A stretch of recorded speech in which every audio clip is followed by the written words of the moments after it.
Hello and welcome to this week's episode of Margaritas with Marguerita Cheng, CFP Pro. It's the podcast and video series that features award-winning financial planner Marguerita Cheng, who shines a spotlight on experts around the country who help us flex our financial muscles. I'm Hope Katz-Gibbs, producer of the show on the Incandescent Radio Network and Incandescent TV, and I'm thrilled to introduce you to today's guest, college funding specialist Brad Baldridge. Today's topic is the top 10 college planning mistakes that people make and how to avoid them. Before Rita gets the conversation started, let me tell you a little bit about Brad. He is obviously a college funding specialist, and he has helped thousands of families plan and save for college with smart and proven strategies to save time, money, and stress. He has been sharing his college planning insights for the last 20 years. So clearly, Brad, you are an expert, and we are so excited to hear what you have to say. So take it away, Rita. Well, thank you, Hope and Brad. We are so excited to have you because this is a topic near and dear to my heart. I have Yes. 3 kids, and of course, you're going to share the strategies and the mistakes. But before we get into it, I think it'd be helpful for viewers and listeners to know a little bit about your story, meaning, how did you get into this work of helping families with college? Yeah. So I've been a financial advisor since the 90s, and I got involved with college planning as it became a bigger problem for my clients. Um, Way back when I went to college, it wasn't all that expensive and you could maybe swing it. But every year it got more and more expensive and it became a bigger problem just in the general financial planning of how are we going to pay for all this. And the more I dug into it, the more I realized that there was a lot of things you could do with the various aid and there was just a lot of different strategies. But most people didn't understand how it worked. So I started specializing in it and I did a number of presentations at high schools and that kind of thing. And it just took off from there because you know, it's a challenge that many parents have, obviously, and there's not a lot of good information out there. So that's kind of how I got started. And then, of course, now I actually have 2 kids in college myself and one in high school. So I'm starting to eat my own cooking, as they say. I love it. So, if you don't mind, I guess you're going to share the mistakes, but um, I know that we could like have a whole weekly podcast just on that. But based on your experience and the families you're serving, what do you think are some steps that families can take? And then, of course, we're going to have you get into the mistakes. Right. Okay. Yeah. So I think for most people, it's just understanding college planning is a process that is going to take some time and effort, and you're going to need to work at it and take some time for it. So I always tell people to start earlier than you think you need to. I think that's probably the biggest thing is um, you want to be able to start where you have enough time to do it well. And then we would divide that into what I would call early stage college planning and late stage college planning. So early stage is, hey, we're pregnant, we've got a 2-year old, uh, all the way up to middle school where college is coming, but you don't really have much detail because it's too young to know what your student's going to be when they grow up and that kind of stuff. Somewhere in the middle of high school, you switch over to what I would call late stage college planning. Now it's you got to do all the hard work. So you're trying to figure out what colleges you want to visit and ultimately attend, and how do you apply, and how does financial aid work? And we may have saved a big pile of money, but we want to use it efficiently, or we may have saved nothing at all, and now we're stuck in, trying to figure out how to make up for that. And there's a lot more to the process, and that's kind of where I specialize. I work with a lot of sophomores, juniors, seniors, trying to figure it all out. And you are so valuable to families. I know it. It is overwhelming. And I love what you said about start earlier than you think you need to. I mean, I opened a 529 plan for my youngest kid right when I got her social security number. Daycare here, childcare here in, as we call it, the DMV, DC, Maryland, Virginia, is actually some of the most expensive in the nation. Even without inflation, um, I paid more for preschool than I did college tuition. So, I love what you said about having families start early. What are some of the things people can do to Right. start early? Yeah. So again, if we're talking about early stage, it is just understanding your family budget, and maybe you start saving for college, maybe you don't. But I think at the early stages, it really is, deciding how much you're going to set aside for various things in the big picture, right? Because that may affect what you do with the rest of your money, so to speak. So if you know you want to pay a lot of money for college, if it's important to you, well, then you're, just by definition, you're going to spend less on housing and less on vacations and less on other things so that you can spend a lot of money on college if that's your goal. A lot of people say they want to spend their money on college. They think it's important. But when you actually look at their finances, you know, talk is cheap, so to speak. They say that, but they don't actually set themselves up to be able to do that. Because I run into a lot of families that are, looking at college. They've got a junior or senior, and they're saying, "Oh my God, how are we going to be able to pay for this?" And and it might be, well, we need this additional 1,000 a month or 2,000 a month to make it all come together. And they're like, "Well, we don't have that." And a lot of times, it doesn't matter how much you earn, but if you've learned how to spend it all, coming up with that extra 1,000 or 2,000 when college is here is really hard. Whereas if you've always had, room in your budget for college and other things, and it makes it a lot easier.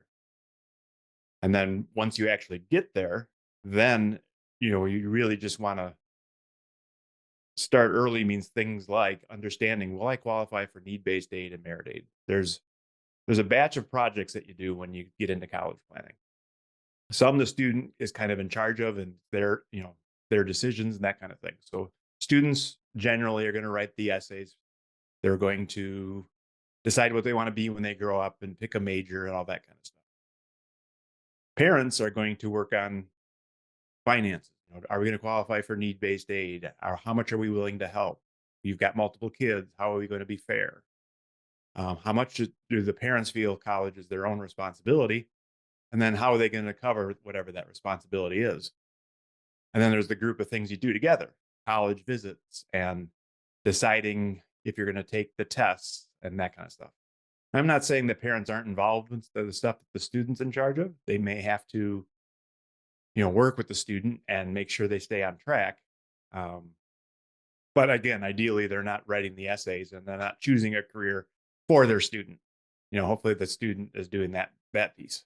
But it is a big family project, and it's not something that happens, one Sunday afternoon. It's a lot of, ongoing planning. And that's another important piece of it too, is it's a process that you kind of work through. You do a few college visits and you realize I like this type of school or that type of school. Let's look at more like that. And then you say, oh, but they're expensive. How do we deal with that? Or, my state schools aren't very good. I need to go out of state or whatever the case may be. And you don't know what you don't know until you get in there and start working at it. And I think that's the biggest challenge. And then, of course, there's a lot of professionals, advisors out there now. That's another thing that a lot of parents don't realize. Both that can help your student. There's essay writing experts. There's people that'll help your student figure out what they want to be when they grow up based on their interests and that type of thing. And there's family, advisors that help students pick colleges and do the whole application process. And then there's people like myself who work primarily with parents on the financial side. So I don't tend to work much with students. I work with the parents and all the parent side of it. And if the student needs help, that's fine. It's just, I'm not the guy to help try and figure out your essay or something like that. That's not my strong suit. And for a lot of families, you're going to need to find someone that has some expertise. I mean, if you used an analogy, let's say your student wanted to play the piano. There's a couple different ways you could deal with that, right? If you don't know how to play the piano yourself, well, you could go take lessons and learn how to play the piano and then teach your student. Now, most of us would never do that. We would just say, well, let's find someone that teaches piano and have that person help. Or maybe we can get lessons online, or there's different ways to go about it. But it's kind of the same thing around college. Is this something I should be doing myself? Is this something I can outsource? Do I have a more complicated situation where it's going to be more challenging? So like business owners, they have more complex financial life, but they also have opportunities to use, hire the student in the business or do other things to use business to help pay for college. Set up tuition reimbursement plan. There's things that you can do like there. If your student's interested in athletics, it gets more complicated. If if you've got divorce or blended families, that gets a little more complicated. So there's a lot of different pieces that make it more complicated. And again, you're going to have to figure it out one way or the other. And the way we used to do it, of course, 20 and 30 years ago, is we just did the best we could and we stumbled through it. But now that college is getting so much more expensive, it's, there's a lot more to lose, so to speak. If you can do it well versus do it poorly, it can make a bigger difference in your life. Absolutely. Thank you so much for sharing that. And it's just like yesterday, I think one of the worst things that could happen to a student and a family is someone attend college but not graduate. They don't have the benefit of seeing that bump in income, yet they're stuck with paying for something they didn't complete. So the stakes are much higher. And I really like what you're saying. It's not just to help people save, but how to pay. So tax credits. Um, how because this is about highlighting the amazing work you're doing. Uh, Describe how you work with the families. Like parents come in. Um, I know it's a process. Obviously, you want people to come sooner as later. What is ideal sweet spot for someone to work with Brad and his team? Right. I would say, sophomore year would be ideal. The reality is it's a lot of juniors and a few seniors. But there's a big difference. When someone comes as a senior, it's more damage control of we've got limited time. What's the most dire emergency problem? And we'll solve those. And if we have time, we'll do some of the other things. But we're kind of fighting fires and scrambling. Versus if you have a junior or a sophomore, then you can do things, in the right order and make sure you do more and do it well. As an example, you know, some families will apply to a lot of scholarships, but in order to apply to a lot of scholarships, you're going to need the time to do scholarship applications. And that might be, if you did 20 or 30 scholarships, and I had one family that they did 40 scholarship applications. They won 7 for $39,000. But to do 40 scholarships is not one Sunday afternoon, it was many Sunday afternoons. It was a very large side project for both the student and the parents. The student hopefully did the student part, right? He wrote the essays and put his resume together, but the parents also helped find the scholarships and then get organized where, send 3 copies of this here and do this and all the deadlines and timelines and making sure everything got to the right places at the right time. They helped. And I've heard other scholarship winners talk about how their parents just giving moral support was huge, where it wasn't just, the idea of scholarships. Some parents are like, well, I just told them they have to go get scholarships. Well, if that's all you did, that's probably not going to be successful because, again, most students have no idea. Most parents have no idea. And most students either. How do you get a scholarship? Where do you go? Once you find it, how do you apply for it? What does it look? What does a winning scholarship essay look like? Et cetera, et cetera. And it's not that they say, well, I'm just not going to do it. It's they spin their wheels on a couple Sunday afternoons and then they get busy with all their AP classes and prom and all the other stuff and next thing you know, a year or two has gone by and they never quite got it done. So that's the reality with scholarships. Now I do have on my website at tamingthehighcostofcollege.com, there's the scholarship guide for busy parents. And that is a great resource where it's 4 videos. It's not real long. I think each one's about 10, 12 minutes. And you can kind of learn the basics about the types of scholarships. And then from there, you can decide, well, these are the ones we're going to pursue and we're going to ignore those. And put a plan together so that you actually have a shot. Because there's scholarships from the colleges themselves that most people should be looking at. But there's also, the Bill Gates scholarships or the Coca-Cola scholarship, where if you're qualified, you should be pursuing them. But if you're not, you probably should focus your efforts elsewhere. And understanding the difference between the various scholarships is the first step. Thank you for that. I think that's huge. A lot of times when people think about scholarships, of course, they're thinking about athletic, they're thinking about merit, they're thinking about financial, but there's also lots interest based and also from foundations. I know that my experience, my kids' supply chain and bioengineering, small scholarships. They're not big, but they really add up over time. 3,000 here, 5,000 there. Kudos to the family you were working with, Brad. 40 applications, they won 7. Yep, exactly. Now and again, That's the great story I can tell you. But I've worked with hundreds of families, and they're the one that stands out. So most families do much less, and that's the reality, right? Is understanding when you should work at it, and when you shouldn't. But I've had many families win one or two or three scholarships. There's a scholarship where mom and dad work. That's maybe a slam dunk where just about anybody that applies wins. And maybe there's a scholarship from the colleges where all you have to do is fill out some extra paperwork and you're likely to win the scholarship. Some colleges, you don't have to do anything. Just by applying, you're automatically considered for the scholarship. And you may win it without doing anything extra.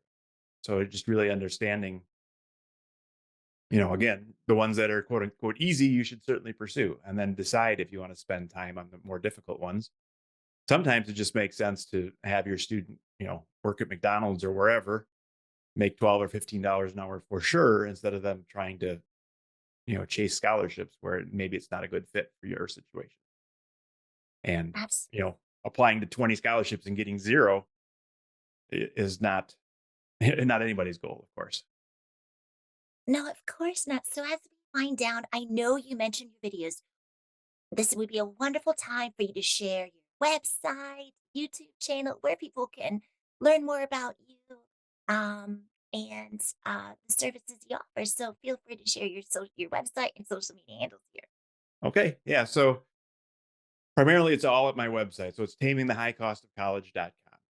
And we've got a podcast there. And of course, the podcast is also available wherever you get your podcasts as well. Also called tamingthehighcostofcollege.com, where we talk, all things college.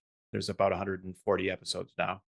So there's a lot of great information there. We talk to, other advisors and experts on, choosing majors and all kinds of things. And then on the website itself, we've got the scholarship guide for busy parents. We've got the cost of colleges by state, where you can look up some numbers and get a feel for what a budget might look like and how much you might need to save, and number of other free resources and newsletter and blog and like I said, lots of free resources that families can pursue. Well, thank you so much, Brad. Now, back to you. Thank you. Wow, such great information, Brad. You have got this covered. So I think that everyone will be looking at your website now. So thank you so much, Brad Baldridge, and of course, the amazing Marguerita Cheng. This is Margaritas with Marguerita Cheng, CFP Pro, and we look forward to bringing next week's episode to you. So we'll see you soon. Happy holidays, everyone.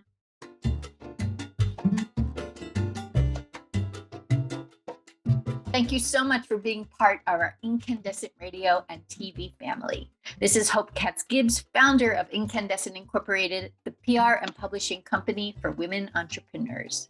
Our Incandescent Radio and TV shows are brought to you by our advertisers and clients. Margaritas with Marguerita Cheng, CFP Pro, brings us 15 minutes of tips every Friday at 5 p.m. Eastern on Facebook Live, where you'll meet experts who are helping us flex our financial muscles. Find all of the episodes at margaritacheng.com. You'll also meet intuitive psychotherapist Kara Keem, who interviews therapists and other intuitive guides from around the world. Learn more at karakeem.com. And you're going to love social justice expert Karen Hanrahan, CEO of the San Francisco-based Glide Memorial Foundation. She bridges the gap from local impact to global change on her Thought Leadership Show on Incandescent Radio. Learn more about Karen at KarenHanrahan.com. You're also going to love Alina Liao, founder of the radical wellness journaling company, ZenitJournals.com. Alina asks, have you tried to journal but found it hard to keep up? Zenit makes it easier to journal for your wellness. With Zenit, you can customize your journal with prompts that speak to you. No more blank pages. Your Zenit is your personalized space to take care of yourself. Website, ZenitJournals.com. Feel it, write it, Zenit. You'll also meet amazing Tracy Schott, founder of Voices for Change. Tracy is determined to change the world and end domestic violence. Learn more at voicesforchange.net. And we are so thrilled to be publishing a book for Angela Mitchell, who is the tech expert of case management. And she's also the founder of this fabulous organization, Kids Code 2. She is determined to teach kids to code computers. talk about teaching a kid to fish. We invite you to discover and peruse all the Incandescent Incorporated websites, the magazine for women, by women, about women, incandescentwomen.com. Our health and wellness magazine is beincandescent.com, the business of mind, body, spirit, soul, and heart. Our YouTube channel is incandescent.tv, and you can learn about our PR and book publishing services at incandescent.us. If you'd like to have your own radio and video show, check us out at incandescentradio.com, where you can see what we can do for you. These podcasts are also featured on iTunes, Spotify, and iHeartRadio. Our podcasts are produced by Brandy Wilsker. Our videos are produced by Nelson Benavides. Our website developer is Max Kukoy, and our incandescent illustrator and designer is Michael Glenwood Gibbs. If you'd like to learn more, please send me an email, hope@hopegibbs.com. Here is to your incredible, indelible, incandescent success. Much love and many